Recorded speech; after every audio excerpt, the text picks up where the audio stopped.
Pemimpin masa depan IPTV wawancara eksklusif dengan Muhammad Khodzin Amirullah di Kafe Sosial Pejuang Arca Manik Endah nomor 64 Bandung. Dalam wawancara, Muhammad Khodzin Amirullah sempat pastikan kesiapan fasilitas pasca diresmikan tanggal 4 Agustus kemarin. Dalam wawancara juga berbagi tips dan trik terkait organ-organ relawan Anies Baswedan. Simak wawancara eksklusif berikut ini sampai habis agar tidak terjadi gagal paham. Assalamualaikum Bang, abang lagi liburan di Bandung. Ya, apa kabar Bang? Pas mampir jadinya bisa mampir ke Kafe Pejuang atau Imam Anies. Tempatnya keren banget. Saya kira ini yang paling keren dia. Bentar, ini ada yang menarik di sini. Oke. Ini ada yang menarik di mana saya melihat ini kameranya sangat canggih sekali. Saya juga nggak bisa cara makainya nih. 2 laptop, mic, terus ada green screen-nya. Ya. Jadi keren lah. Anda bisa manfaatkan ruangan ini. Sayang kalau nggak dimanfaatkan fasilitas ini. Bentar, Ya. ini boleh siapa aja ke sini? Boleh siapa aja datang ke sini. Asal hubungin kontak personnya, Anda bisa pakai tempat ini. Kecil. Jadi sekalian liburan tuh dari Jakarta atau dari manapun, ini di kota Bandung ini sangat Kabupaten Bandung ini Di Jalan Arca Manik Endah 64. tuh. Jadi memang sudah ada tempat. Jadi dulu saya ini sedikit curhat ya. Saya tuh pingin podcast. Oke. Sampai pingin punya kamera Tapi besar nggak punya seperti lagi ini ya. aja. Waktunya lama banget karena saya video syuting dulu, ikut salon. Terus saya jadi curhat.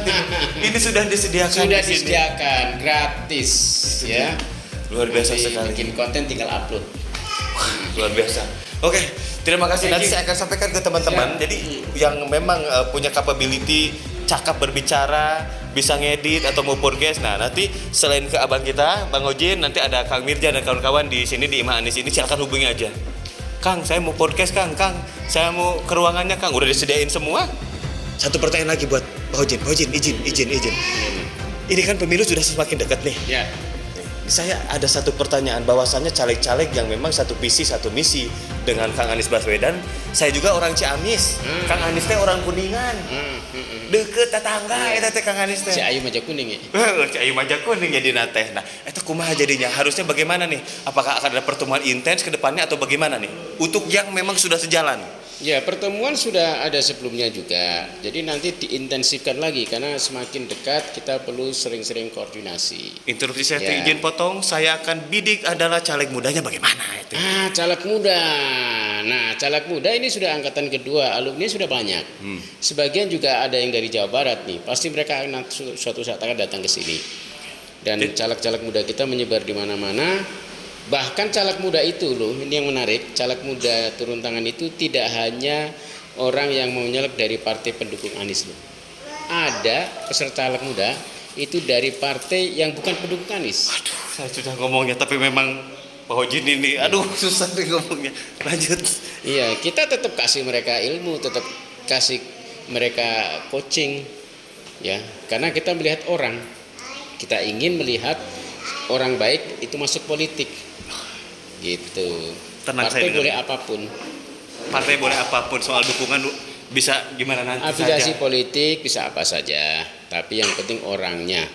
Orang itu harus yang punya track record bagus, punya kompetensi, begitu ya. Oke, kebetulan ini podcast saya ini mendadak karena memang kita lagi sama-sama liburan di Bandung. Kebetulan Ya. saya tadi dari KPU Jawa Barat, habis penyelesaian berita acara bakal calon DPD, saya nyalon juga. Selamat sukses insya Allah ya, mohon semoga izin. kepilih. Insya Amin, Allah. amin. Gerak terus. Siap. Oke, ini videonya akan saya sampaikan ke teman-teman biar nanti pada kumpul di sini. Siap. Terutama caleg-caleg Jangan lupa sejabar. datang ke sini. Jalan Aduh, gerah. Arca Manik 64. Oke, jangan acar manik nomor 60. Ini agak gerah. Kafe Pejuang Bandung. Oke, Kafe Pejuang Bandung. Agak gerah, kita lihat yang di depan yuk. Oh, Ada ruangan ada? luar di depan. Wow. Nah, ini buat yang suka merokok nih kayaknya nih. Atau gimana ini? Iya, Aduh. keren banget.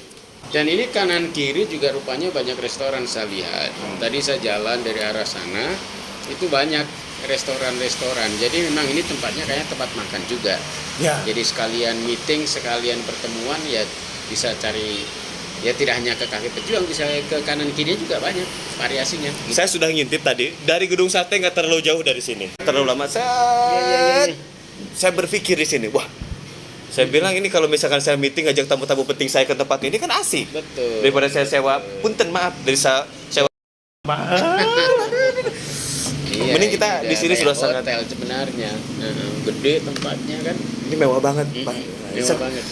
Ini banyak sekali ya yang bergabung di Turun Tangan Kafe Pejuang ini ya. Banyak sekali dan Kafe Pejuang ini sudah ada di beberapa kota. Di Jakarta aja sekarang ada 4.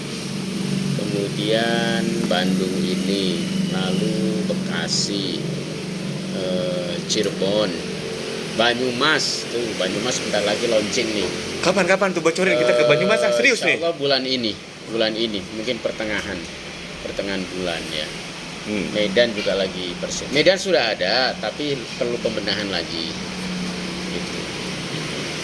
Insya Allah terus bertambah dan memang ini kita mengkombinasikan. Jadi antara kafe, kemudian aktivitas sosial, kerelawanan, termasuk juga aktivitas politik. Jadi semuanya bisa blended sehingga variasinya itu bisa lebih banyak aktivitasnya. Dan juga kita beraktivitas terutama yang politik nih, beraktivitas politik itu juga tidak harus selalu serius, harus selalu orasi, tidak harus begitu. Ini dia yang penting ini dia. Ya, justru bisa dengan aktivitas UMKM, kesenian, olahraga kan begitu. Justru begitu cara menarik simpati orang untuk memilih itu harus dengan cara-cara yang menarik, yang tidak selalu tegang serius, tapi yang rileks, yang menyenangkan, yang entertaining, begitulah bahasanya ya. Apalagi sekarang ini di Jawa Barat banyak sekali milenialnya. Ya. Makanya generasi muda ini saya sempat komunikasi sama partner saya, Elin Herliana, itu saya bilang kenapa nggak bikin UMKM, kan mereka juga NIP belum pada punya. Oh banyak, Ya. Loh, kenapa enggak? Saya bilang kita buat pelatihan atau apa. Ya, betul. Pelatihan di sini ya ada beberapa relawan-relawan kita yang memang fokusnya di situ. Bahkan mungkin sebagian hasil produksinya barang-barang UMKM kan bisa ditaruh di bawah. Nah, satu itu. Dijual, di display kan? Iya. Gitu. Jadi kemarin saya sempat bahkan tadi sempat sharing sama Teh Elin itu, ya sudah gimana UMKM kita arahin aja ke UMKM Anies. Udah ada, kita nggak ribet lagi, ngapain kita bikin lagi? Udah ada, kita satukan di situ. Nah, capability kita nih kayak saya begini, memang tukang backpacker, tukang kemana-mana, ya ketemu sesuatu hal yang baru nih seperti ini baru dibuka, ini sangat luar biasa ya. Saya bedah agar saya bisa sampaikan hal positif buat teman-teman nanti kesini juga seperti Betul, itu. betul. Nah, ini sedikit buat Pak Hojin sendiri sebagai salah satu orang terdekat Kang Anies Baswedan. Sampai hari ini tuh, karena yang saya dengar relawan Anies itu terus bermunculan, itu dia. Iya. Anda nggak bisa kan, wah kok nggak ada lagi kedengeran. Bahkan ada partai politik juga, saya lihat kemarin nih sedikit berpolitik, partai politik yang bergeser dukungannya, ada juga kemarin itu. Nah ini kan di relawan itu masih ada pendaftaran atau sudah sepi, gimana nih? Jadi kalau berkurang malah enggak, justru bertambah. Ini dia. Nah ini yang membedakan ya. Kalau yang lain itu kan karena tidak menggunakan kekuatan relawan, maka dia harus menggunakan media ya. Dia harus menggunakan media-media, terutama media mainstream untuk ngangkat namanya. Yang akhirnya memang kelihatan spendingnya besar, lalu kelihatan seakan-akan rame. Tetapi ramenya di udara, di TV, mungkin di medsos, kan begitu, dengan buzzer-buzzernya, kan begitu. Tetapi sesungguhnya itu kan tidak banyak orang di situ, karena tipologi media ini sedikit tapi suaranya lantang, suaranya banyak. Nah beda dengan kita, itu karena kekuatannya itu di relawan, itu tidak tampak di udara, itu tidak gebyar gitu loh. Itu tetapi ya relawan ini bergeraknya di darat dan melebar. Mereka terus bergerak setiap hari. Saya sendiri bahkan mungkin nggak sampai bisa memantau semuanya karena terus beranak pinak ya, mereplikasi kayak MLM itu loh. Jadi ada upline downline-nya itu terus berkembang. Yang dijual apa? Yang dijual adalah gagasan. Jadi ada orang resah, ingin sesuatu baru, ketemu dengan relawan kita, maka dia ketemu, akhirnya bergerak terus. Jadi terus menerus, nggak kelihatan gitu. Itu Pak Hojin yang buat saya heran. Makanya saya berani nanya nih malam ini, saya baru tanyakan pertanyaan ini udah lama sebetulnya. Kok nggak kelihatan gitu Kang Anies Baswedan ini? Tapi saya tiap ketemu baru bentuk relawan, dan saya tanyakan Ya, sebenarnya kelihatan, cuma kan yang lihat harus yang ngerti. Nah itu dia, makanya saya lihat kan kok ada pergerakan terus gitu kan. Mana ini ada yang baru lagi. Nah itu dia. Ya. Jadi karena dari kacamata media memang saya tidak kelihatan. Ya. Tapi ternyata Pak Hojin menjelaskan bahwa terus-menerus ada. Iya, terus-menerus ada. Jadi seperti begini loh, seperti kalau di dalam pertempuran, ya, itu kan kalau serangannya itu udara terus, itu seperti kayak satu kota itu ribut aja ya, satu kota itu hancur ya, karena ada peluru yang bertebaran di udara gitu ya, ya kan. Padahal mereka mungkin benturannya antar peluru kendali itu saling memblok, lalu kemudian ketemu dan pecah, lalu keluarlah sinar itu seperti mercusuar, seperti sinar-sinar yang mercon gitulah ya. Nah, tetapi sesungguhnya nanti kekuatan penentu untuk menentukan kalah atau menang adalah ketika pasukan infanteri itu bisa menguasai sebuah kota. Kan begitu? Strateginya memang. Iya kan? Ini saya bocorin Jadi sedikit ketika nih. bisa merangsek ke sebuah kota, maka dia bisa menentukan dia yang akan memenangkan pertempuran kan, bukan di udara kan begitu. Oke, berarti kita ini seringkali terkecoh. Ini dia. Terkecoh. Maka pesan saya kepada relawan, jangan mudah terkecoh. Dan kampanye dengan face to face itu jauh lebih efektif. Ya, jangan tinggalkan media sosial, jangan tinggalkan grup-grup WhatsApp, jangan tinggalkan media-media virtual. Tetap kita pegang karena itu juga memengaruhi opini. Tetapi juga yang jauh lebih penting itu adalah bagaimana kita terus bergerak, menemuin orang-orang terdekat kita, ya, yang kita kenal. Karena face to face communication itu lebih meyakinkan dan daya konversinya itu tinggi. Kan kita ini tidak sedang meyakinkan orang yang sudah yakin.